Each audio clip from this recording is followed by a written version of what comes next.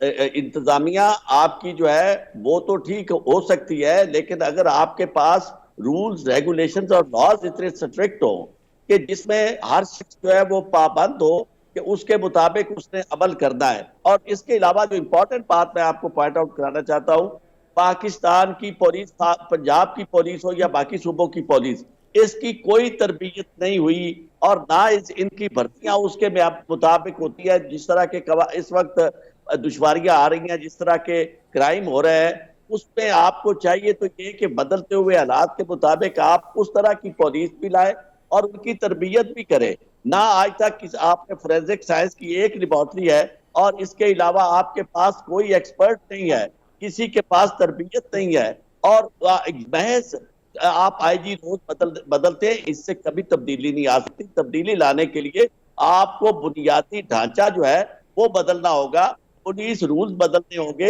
اور پھر آپ کو انصاف لانے کے لیے پاکستان کے اندر پاکستان پینل کوڈ اور پاکستان اور کرمنل پروسیجر کوڈ اس کو بدلنا ہوگا اور اس کے ایویڈنس ایکٹ کو بدلنا ہوگا اور اسے پاکستان کے موجودہ حالات کے مطابق لانا ہوگا. جس طرح پوری دنیا میں اڈیپٹیبلٹی ہوتی ہے اور چینج سرکمسٹانسز کے مطابق وہ اپنے قوانین کو اس کے مطابق لاتے ہیں, آپ کے ہاں اس سارے 3.5 سال کے عرصے میں سوائے اپنے آپ کو بچانے کے لیے یعنی آپ نے قانون سازی تیزی میں کی ہے اور صورت سے, ورنہ آپ نے کوئی نظر نہیں آتا کہ پاکستان کے انصاف کے بنیادی ڈھانچے کو یا پولیس کے بنیادی ڈھانچے کو تبدیل کرنے کے لیے آپ نے کوئی قانون سازی کی ہو. اس کی کہیں وجہ یہ تو نہیں ہے پولیس کے ڈھانچے کی کہ بنیادی طور پہ بہت زیادہ پولیٹیسائز ہو گیا یہ مسئلہ اور پولیس کو پھر بہت زیادہ استعمال کیا جاتا ہے پولیٹیکل اپنی گینز کے لیے, کہیں یہ وجہ تو نہیں ہے؟ رؤوف صاحب بالکل یہی وجہ ہے, کیونکہ وعدہ کرنے والے جب کہتے ہیں نا, جب الیکشن لڑ رہے ہوتے ہیں تو ان کی زبان منہ میں نہیں آتی, وہ کہتے ہیں کہ جناب ہم تھانہ کلچر بدل دیں گے, پولیس کا نظام بدل دیں گے, آپ پولیس کے پاس جائیں گے تو پولیس آپ کی عزت کرے گی, کیس درج ہوگا. لیکن ہوتا یہ ہے کہ ان سب کی ضرورتیں وہی ہوتی ہیں جو پچھلے حکمرانوں کی ہوتی ہیں, اور وہ ضرورتیں کیا ہے؟ اپنے مخالفین کو دبانا, اپنے ذاتی مقاصد کا حصول بذریعہ پولیس. یہی وجہ ہے کہ جب آپ پولیس کو اپنے ذاتی مقاصد کے لیے استعمال کرتے ہیں اور انہیں یعنی ان سے کبھی یہ توقع نہیں کی جا سکتی کہ وہ ایسے حکمرانوں کی بات کو تسلیم کریں یا انہیں تھوڑی سی بھی اہمیت. انہیں جب آپ نے اب تک پولیس کا یعنی آپ تو یونیفارم بھی بدلنے پہ لگے ہوئے ہیں, ایک نے پہلے کوئی یونیفارم کر دی, یونیفارم سے بھی کبھی پولیس کا نظام بدلا ہے. بنیادی طور پر کوئی ایک چیز مجھے نہیں نظر آتی اور یہ پوائنٹ آؤٹ نہیں کرا سکتے کہ ان کا کوئی فرق کسی معاملے میں, پروٹوکول کے معاملے میں رؤوف صاحب باتیں ہوا کرتی تھی, اب کہ جی ہم پروٹوکول نہیں لیں گے, اب آپ کو سارا دن پولیس جو ہے وہ ان کے چھوٹے چھوٹے جو M N As, M P As اور منسٹرز ہیں ان کے پروٹوکول پہ نظر آتی ہے پولیس, اور پولیس سے آپ اپنے ذاتی مقاصد کے لیے ہر جگہ تھانے یہ جو M P As, M N As ہیں وہ انہیں استعمال کر رہے ہیں. اس معاملے میں سمجھتا ہوں کہ انہوں نے کوئی ذرا برابر وہ انصاف والی بات نہیں دکھائی جو دکھانی چاہیے تھی. تحریک انصاف صرف نام ہی تحریک انصاف تھا, عملی طور پر انصاف کے تقاضوں کو بالکل نظر انداز کیا بیٹھی ہے.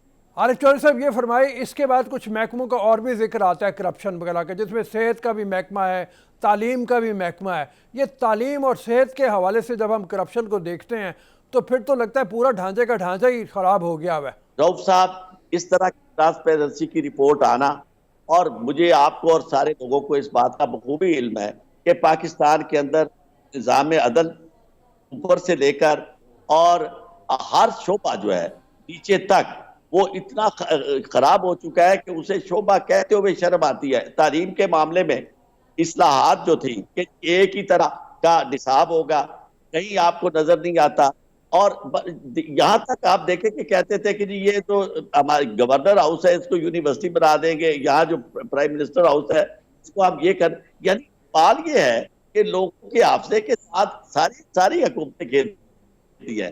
یہی بات یعنی پہلے کی جا رہی تھی, یہی بات آج کی جا رہی ہے, اور نہ دیکھیں لوگ بیچارے مجبور ہیں. یہ یعنی آپ ایک تو بچوں کو یعنی ان کی بڑھتے ہیں کے بعد وہاں ٹیچر پڑھاتے نہیں ہیں, کتنے بڑے اسکول ہوں, کتنے بڑے ادارے ہیں, انہیں کوئی پوچھنے والا نہیں ہے وہ فیسیں کس طرح وصول کر رہے ہیں, بچوں کے ساتھ سلوک کیا ہو رہا ہے, اور غریبوں کے بچوں کے ساتھ جس طرح تشدد ہو رہا ہے اسکولوں کے اندر, اور جس طرح انہیں بالکل انڈاکٹرینیشن بھی آپ دیکھیں کہ آپ کبھی آپ کو ویڈیوز آپ کو نظر آتی ہوگی کہ مکمل طور پر وہ عمل سے ہمارے کے اندر دہشت گردی کی تربیت دی جا رہی ہے. لوگوں کو بجائے بچوں کو دنیاوی تعلیم جس طرح کی انہیں چاہیے جس سے وہ دنیا میں کمپیٹ کر سکے اس طرح کی تعلیم نہیں دی جاتی. شفقت صاحب میں تو اس وقت بڑا سمجھتا تھا کہ جی ان کے پاس بڑے نابغہ روزگار وزیر تعلیم ہے, ہمیں کہیں ان کی کوئی کارکردگی نظر نہیں آتی. نیچے پتہ نہیں مراد اور کیا نام ہے ان کے, اور سب لوگ کہیں بھی کوئی شخص جو ہے وہ سب نے یہ ہاتھ اٹھا دیے ہے, انہیں یہی ہے کہ جی اپنا وقت جس طرح آپ نکال سکتے ہیں وہ نکالیں, اور پاکستان کا خدا حافظ